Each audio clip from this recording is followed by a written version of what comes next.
प्रधानमंत्री नरेंद्र मोदी ने रूस के राष्ट्रपति व्लादिमीर पुतिन से बात की है। रणनीतिक साझेदारी मजबूत करने पर बात हुई है। साथ ही रूस यूक्रेन युद्ध को खत्म करने पर भी चर्चा हुई है। शांतिपूर्ण समाधान पर भारत प्रतिबद्ध है, पीएम मोदी ने ये बात साझा की है। इसके साथ साथ आपको बताएं, आप जानते हैं जो बाइडेन से भी प्रधानमंत्री की बात हुई है। यूक्रेन गए हुए थे अभी प्रधानमंत्री, तो देश की नहीं दुनिया की निगाहें थी। और उसके तुरंत बाद आप देखेंगे तो सारातोव जो कि रूस में, वहां पर एक ड्रोन अटैक हो जाता है 9/11 से उसका कंपैरिजन, और फिर वही अग्रेशन रूस की तरफ से भी। लेकिन प्रधानमंत्री नरेंद्र मोदी ने खुद सोशल मीडिया पर ये बातें रखी हैं। बताया है कि आज उनकी बात हुई है प्रेसिडेंट पुतिन से, दोनों देशों के बीच, साथ ही जो स्ट्रेटेजिक रिलेशनशिप है भारत और रूस के बीच, उस बारे में बात हुई है।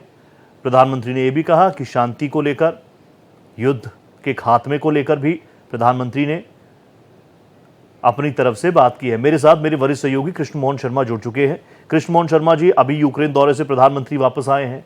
जानकारी ये भी कि जो बाइडेन से भी प्रधानमंत्री की फोन पर बात हुई है और रूस के प्रेसिडेंट व्लादिमीर पुतिन से भी फोन पर बात हुई है। इसके क्या संकेत? इसके संकेत ये हैं कि प्रधानमंत्री ने जो मध्यस्थता की कोशिश की है कि किसी भी तरीके से शांति व्यवस्था स्थापित हो। यूक्रेन और रूस जो है वो युद्ध की आग में जल रहा है, और दो देश अगर आपस में जल रहे हैं तो उसका असर पूरे वैश्विक स्तर पर पड़ता है। जाहिर सी बात है कि जिस तरीके से कल उन्होंने बिडेन से बात की और आज फिर उन्होंने पुतिन से बात की और फिर जेलेंस्की से बात की, तो वो चाहते हैं कि इसका कोई एक बीच में ऐसा हल निकले जिससे किसी को कोई परेशानी न हो और ऐतराज भी न हो। तो निश्चित तौर पे प्रधानमंत्री की एक जो पहल है वो काफी सार्थक है, और उन्होंने पुतिन से बात करके ये मैसेज दिया है कि बतौर ग्लोबल लीडर मोदी चाहते हैं कि इस समस्या का समाधान हो और अमेरिका इसमें उनका सहयोग करे। अच्छा, क्योंकि सोशल मीडिया पर कई तरह की बातें चल रही हैं।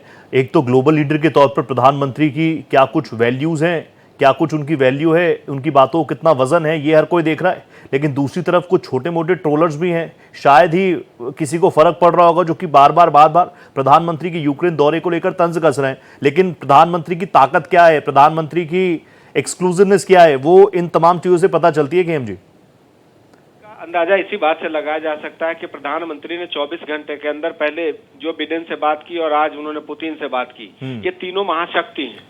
भारत भी महाशक्ति है, उधर पुतिन भी महाशक्ति है, और जो बिडेन निश्चित तौर पे महाशक्ति है। तो ऐसे में ये तीनों महाशक्ति अगर आपस में आके किसी समस्या का समाधान निकाल लेते हैं तो निश्चित तौर पे चीन जो है वो आइसोलेट हो जाएगा। तो आप इससे समझ सकते हैं कि भारत क्या करना चाह रहा है और पूरे विश्व को क्या मैसेज देना चाह रहा है। Thank you so much sir, आप जुड़े हमारे साथ।